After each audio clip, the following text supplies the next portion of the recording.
अभी हम लोग पढ़ने वाले हैं ऑस्टियोमलाइटिस के बारे में। ऑस्टियोमलायो मतलब बोन मैरो होता है, आइटिस यानी इन्फ्लामेशन होता है। तो बोन मैरो में इन्फेक्शन या फिर इन्फ्लामेशन हो जाने को हम लोग ऑस्टियोमलाइटिस कहते हैं। ये जो है हमेशा इन्फेक्टिव ऑर्गेनिज्म से ही कॉज होता है, ठीक है। अब वो इन्फेक्टिव ऑर्गेनिज्म जो है वो पायोजेनिक भी हो सकता है, वो नॉन पायोजेनिक भी हो सकता है, ठीक है। अब पायोजेनिक में अगर रहेगा तो कौन सा ऑर्गेनिज्म रहेगा?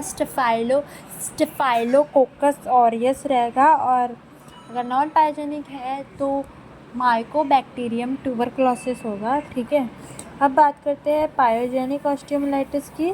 पायोजेनिक ऑस्टियोमलाइटिस में हम लोग ये देखेंगे कि ये जो ऑस्टियोमलाइटिस है वो हमेशा बैक्टीरियल ही क्रॉस करता है, बैक्टीरियल इन्फेक्शन की वजह से ही होता है, बट रेयरली ये फंगल इन्फेक्शन की वजह से या फंगाई के कारण होता है, ठीक है। और उसके बाद देखेंगे आगे कि बैक्टीरियल इन्फेक्शन जो है वो एक ही कॉमनेस्ट रूट जो है उसका फैलने का, वो हिमेटोजेनियस रूट से ही बैक्टीरियल इन्फेक्शन फैलता है। अगर वो चिल्ड्रंस में जाएगा तो मेटाफाइसिस में उनके जाएगा, लॉन्ग बोन के और आर्म्स में जो बोन है उसमें, और लेग्स के बोन में। और अगर ये अडल्ट में जाएगा तो उसमें स्पाइन में जाएगा, हिप में जाएगा, वर्टिब्रा में जाएगा, देन हमारे फीट में जाएगा, ठीक है। पॉट्स डिजीज़ बोलते हैं, स्पाइन में जाएगा। तो उसके बाद हम लोग इधर देखेंगे कि ये बोन है, तो बोन के अंदर हम लोग ये देखेंगे कि बोन में पेरियोस्टियम है, साइड वाला लेयर, फिर एपिफाइसिस है, फिर डायाफाइसिस है, और बीच में जो लाइन है वो मेटाफाइसिस है, जिसको हम लोग ग्रोथ प्लेट के भी नाम से जाना जाते हैं। उसके बाद हम लोग इसका रूट ऑफ एंट्री देखेंगे, तो हिमेटोजेनियस रूट हो सकता है। सबसे पहला जो होता है वो हिमेटोजेनियस रूट होता है। उसके बाद हम लोग देखेंगे आफ्टर हिमेटोजेनियस रूट हम लोग देखेंगे direct spread to the neighbouring tissue में डायरेक्ट स्प्रेड हो जाना, उसको हम लोग बोलते हैं डायबिटीज़ के कारण ये चीज़ें हम लोग को देखने को मिलती है। उसके बाद अगर हम लोग देखेंगे तो उसके बाद हम लोग को देखने को मिलेगा डायरेक्ट इनॉकुलेशन में हम लोग क्या देखेंगे कि डायरेक्ट इनॉकुलेशन में वो क्या होता है, डायरेक्ट इनॉकुलेशन में हम लोगों का ओपन फ्रैक्चर से डायरेक्ट उसमें बैक्टीरिया चला जाता है, ठीक है। अब बात करते हैं हम लोग पैथोजेनेसिस की। तो पैथोजेनेसिस में देखेंगे कि हेमाटोजेनियस रूट से हमारा ब्लड स्ट्रीम से हमारा बैक्टीरिया एंटर हुआ, मेटाफाइसिस में गया, मेटाफाइसिस में जाके वो मल्टीप्लाई होने लगा, तो हमारा इम्यून सिस्टम आके उससे फाइट करने लगा, मल्टीप्लाई होने लगा, उससे फाइट करने लगा, तो उसकी वजह से इन्फ्लामेशन हो गया, इन्फ्लामेशन की वजह से पस फॉर्मेशन हो गया।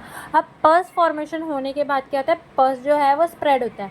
अब चिल्ड्रंस में वो कॉर्टेक्स में जाएगा, कॉर्टेक्स के बाद वो पेरियोस्टियम में जाएगा, पेरियोस्टियम के अंडर जाएगा। क्यों? क्योंकि वो लूजली अटैच है। उसके बाद अगर हम लोग अडल्ट की बात करें तो अडल्ट में वो सबसे पहले मेडुलरी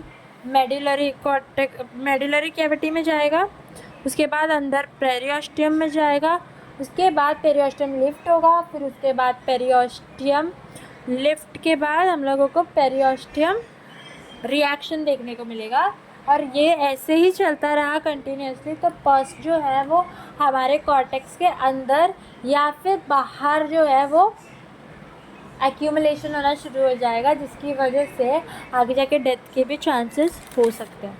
उसके बाद हम लोग पढ़ेंगे ट्यूबरकुलस ऑस्टियोमलाइटिस। इसमें हम लोग यही देखेंगे कि इसमें जो मायो बैक्टीरियम ट्यूबरकुलर है वो रीच होता है बोन मैरो में, और ये कॉमनली हिमेटोजेनियस रूट से ही होता है, जैसे कि मैंने बताया था।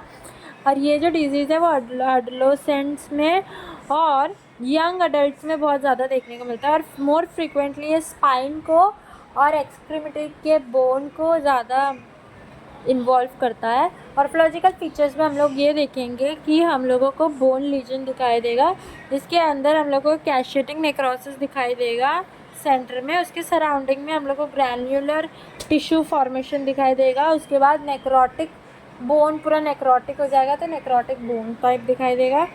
उसके बाद अगर बहुत टाइम तक, जिसके कारण आगे जाके हम लोगों को फ्रैक्चर या फिर डिस्ट्रक्शन ऑफ इंट्रावर्टिब्रल डिस्क भी देखने को मिल सकता है, और लॉन्ग स्टैंडिंग के वजह से सिस्टमिक अमाइलॉइडोसिस भी हम लोगों को देखने को मिल सकता है। तो this was our osteomyelitis. Thank you.